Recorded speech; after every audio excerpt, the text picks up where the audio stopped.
know, when I get called Madam Chair, it's very weird to me because I'm just Gina. But, you know, I'm told that that's a respect thing, and I appreciate that, but it's weird to me because I'm who I am. Thanks to Brian for inviting me tonight.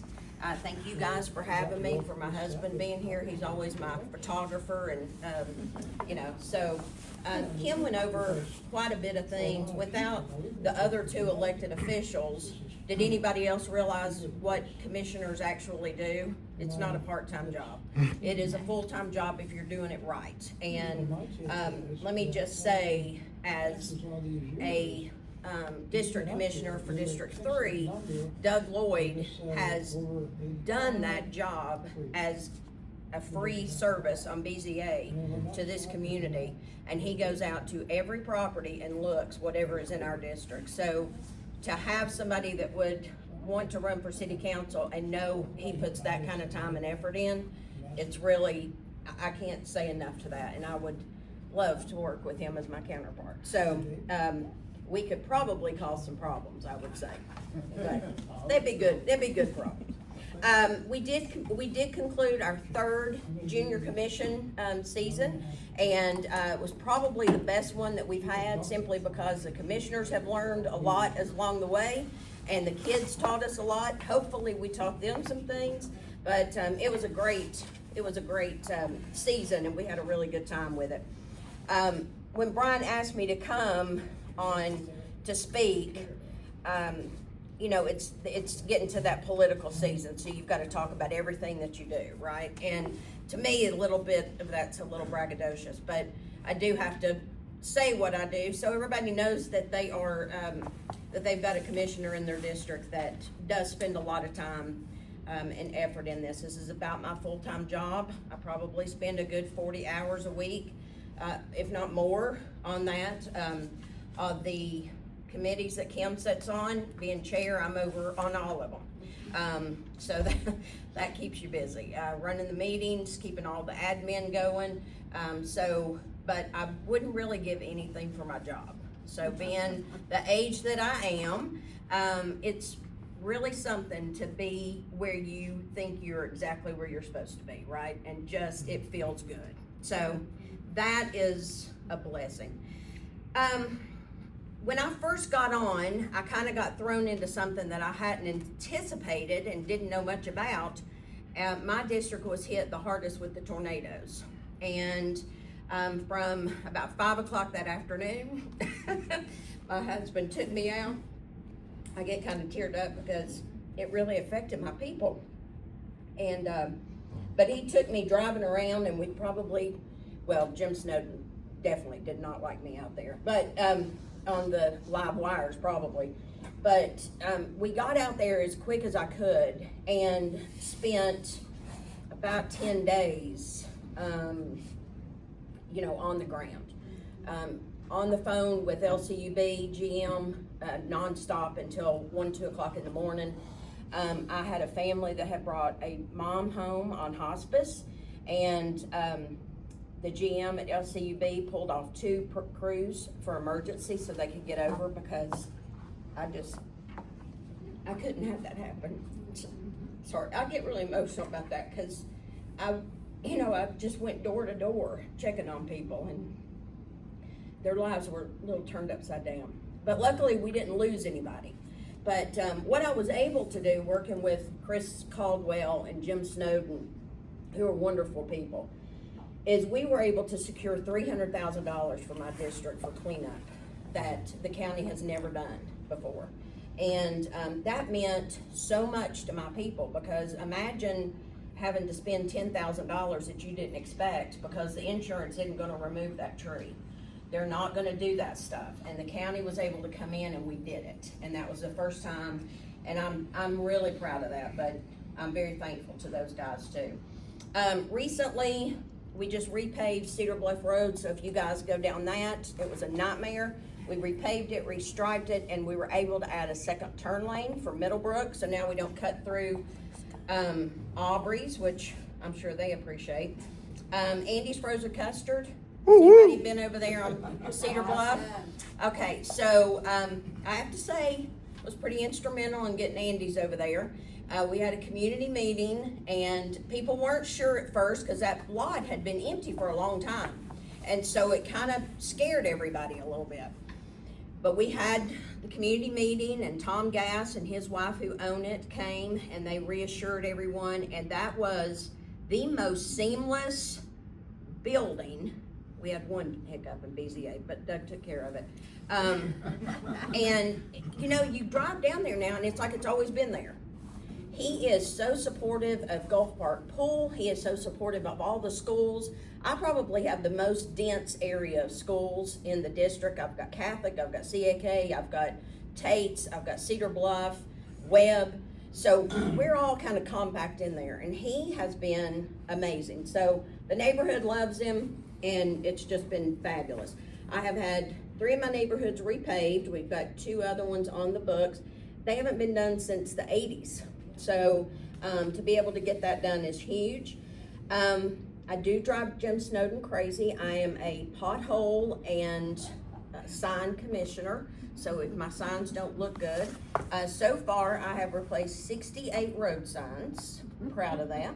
Yes. There's just nothing worse than driving through the district and seeing yucky signs, or they're bent over, or they're half missing. So anyways, you don't see that in my district.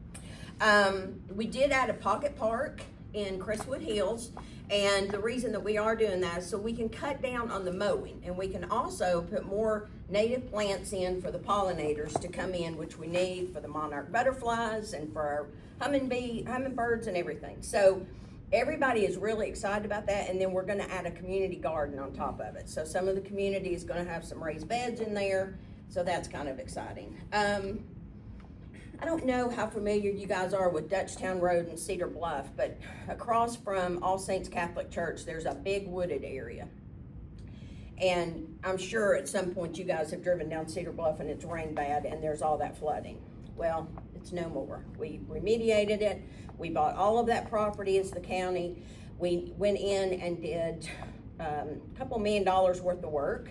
So now my people up on Dutchtown that have been flooded numerous times, and Cedar Bluff Road will not flood anymore, so that's huge. And then we have quite a few acres right there that we're gonna be able to turn into something. Some sort of park, some sort of entertainment area, something like that. So that's down the road. We got the budget on that, and it was $5.6 million, so we won't be doing that anytime soon. But we have purchased 2 properties for road extensions over, one is on Bob Kirby. I can't mention the other one yet because it hasn't closed, but I've dealt with many traffic calming issues. I've hosted 11 community meetings. So anytime, my promise to the people at the door were I will be responsive to you and I will have a community meeting when it affects my district. And I've held up both of those promises because I wasn't going to promise something 5 other people were going to have to go on because you can't do that. And so we have added sidewalk additions to 3 neighborhoods. I went out a month and a half ago, something like that, and spent a few hours with our paving guys, and I got to learn how to fill potholes. And that was probably the most fun I've had on commission. And please go look for the pictures of that, because when she says she went out, she was boots on the ground with the equipment filling the potholes. I got into the truck, and so this truck is, which of course my boys love to make fun because I'm so short, but I'm like, that truck was huge, and they're like, so it was a normal sized truck. I'm like, no, it was a huge truck. So yeah, 2 big steps that you had to step up, and I got in, and the guys were a little like, I know they had to be thinking, why is a commissioner riding with us? You know, like, oh. And I got in and I said, all right, you're gonna show me how to fill a pothole. And they're like, you really wanna do that? Yeah, that's what I'm out here for. So I watched them, and then I filled them, and I tapped them down, and I ran the little machine on the truck to fill more up, and I had the best time. So I will be going back out to do that. I attend community meetings like this, HOA meetings, phone calls and emails daily. Road safety issues. We had a death of a council member's daughter last year over on one of my roads, and they reached out to me, and Jim Snowden was able to help me get a lot of safety added to that road over on Schaefer. It's very windy. So we were able to get that done, and I'm very proud of that. Fox Lunas, Joe Hinton, Bob Kirby, and Sanders are on the list to be repaved and or widened. And I'm a member of most of my neighborhood's Facebook groups. So I did that when the tornadoes hit, because it was the best way for my people to know how to get in touch with me. Because most of the time, your people don't know who their commissioner are, nor do they know what we do. So that was a great opportunity to get on there and say, this is happening, if your power's down, whatever. And it's just kind of kept it that way. And so I'm able to really keep in touch. So my people, the joke with Stanton is my people don't use the clickets or 311, they just use Commissioner Oster. And so, and I'm happy about that, because they know who to contact and they know that I'm gonna work to get it done. So, I think that's about it. I mean, Commissioner Frazier went through everything. We work well together. I think we've got a great commission. I think it is important for people to make sure that they expect their representatives to do this as a full-time as much as they can. It's a responsibility that I take very serious.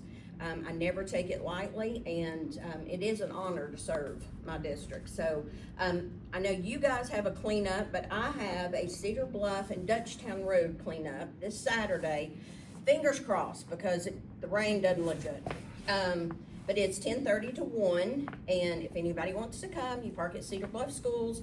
I have got a small school bus that's gonna take some people up to Dutchtown so they can do that, and they don't have to walk from Cedar Bluff to Dutchtown and then down Cedar Bluff. And so I think it's gonna be good, and it's gonna be fun if it doesn't get rained out. But I will let Brian know tomorrow afternoon. And if it gets rained out, you cannot have it on May 3rd. I will not have it on May 3rd, I promise. Well, I'll be here, I think I'll be here, so I can't have it on May 3rd.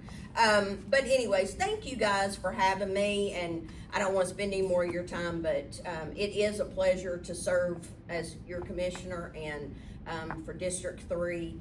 I'm hoping I get reelected, because I still have a whole lot that I gotta do, and I don't want to be done until I've got my district taken care of. So anyways, thank you guys for coming out, and I hope you